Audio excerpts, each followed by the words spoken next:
நம்ம Malay PRAN கறி எப்படி செய்யணும்னு பார்க்க போகிறோம். வாங்க வீடியோக்குள்ளே போகலாம். ப்ரான் மலாய் கறி. ஆனியன் ஆஃப்டர் ஆயிலே வணங்கிட்டுருக்கு. ரெட்டாக வணங்கின பிறகு ப்ரான் மிக்சிங் பண்ணி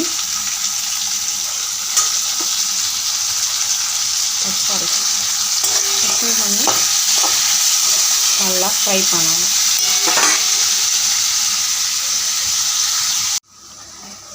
ப்ரான் வாட்டர் வந்தோடனே கொஞ்சம் சுருங்கி வந்துடும். வந்தோடனே டொமேட்டோ, ரெட் சில்லி பவுடர், கொஞ்சம் ஜீரா பவுடர், மில்க் பால் சேர்த்து